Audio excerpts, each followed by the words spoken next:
បាទសូមជម្រាបសួរទៅដល់ពុកម៉ែបងប្អូនដែលស្រឡាញ់ចូលចិត្តខាងចិញ្ចឹមមាន់ស្រែទាំងអស់គ្នាថ្ងៃនេះគឺខ្ញុំចង់និយាយអំពីការជ្រើសរើសចំណីកូនមាន់ធ្វើម៉េចឲ្យបានត្រឹមត្រូវគឺសំខាន់សម្រាប់យើងជាអ្នកចិញ្ចឹមណា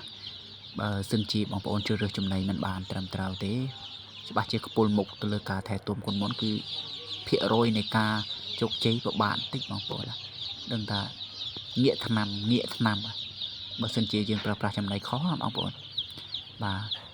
គឺចំណាយពេលវេលាហើយចំណាយថវិកាច្រើនទៅលើការព្យាបាលអញ្ចឹងមុនតកាលណាប្រើប្រាស់ថ្នាំច្រើនវាអាចប្រឈមទៅនឹងការទី1បាទប៉ះពាល់ទៅលើគ្រឿងក្នុងទៀតបាទអាចធ្វើមនុស្សក្រិនការលូតលាស់វាយឺតអញ្ចឹងចំណីចាំបាច់បងប្អូននៅពេលដែលបងប្អូនជ្រើសរើសចំណីបានត្រឹមត្រូវបាទទី1មាន់ចូលចិត្តស៊ីទី2មាន់ធាត់ទី3បញ្ហាឈឺគឺទាបណាភាគរយតិចមែនទែនតែកាលណាវាស៊ីបានផឹកបានប្រកបណាស់សុខភាពវាក៏វាល្អទៅតាមនឹងដែរបាទ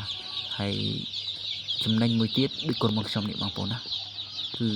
ខ្ញុំផ្ដាច់អំពូលកម្ដៅវានឹងតាំងតែពីអាយុ2សប្ដាហ៍បាទនៅពេលវាបានអាយុ2សប្ដាហ៍គឺខ្ញុំផ្ដាច់កម្ដៅឲ្យវារស់នៅបែបធម្មជាតិនៅពេលវាចូលសប្ដាហ៍ទី3គឺខ្ញុំឲ្យវារស់នៅបែបធម្មជាតិ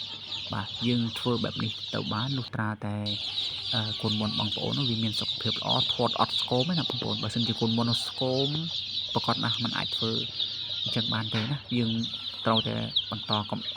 អំពូលកម្ដៅវាបើមិនអញ្ចឹងទៅគឺវាចាញ់នឹងងាឬក៏តិចបន្តិចវាបាសរួមរួចក៏អញ្ចឹងកន្លែងនេះគឺចង់បដិទៅលើការប្រើប្រាស់ចំណីបងប្អូនចំណីត្រូវគឺចំណេញទាំងមិនចាំបាច់កម្ដៅវាហើយចំណេញទាំងថ្នាំគឺប្រើប្រាស់ទៅលើវាគឺសិតតែតិចមែនតើបងប្អូនណាដោយសារអីដោយសារវាសុខភាពល្អហើយហ្នឹងអញ្ចឹងយើងមិនចាំបាច់ឲ្យទៅប្រើប្រាស់ថ្នាំឲ្យច្រើន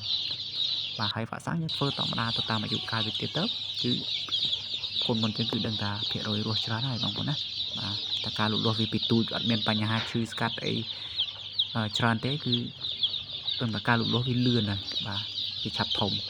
បាទថ្ងៃនេះខ្ញុំសូមជូនប៉ុណ្ណឹងចាស់ទាក់ទងនឹងការជ្រើសរើសចំណីឲ្យបានត្រឹមត្រូវសម្រាប់កូនមាន់ពីញោះដល់អាយុ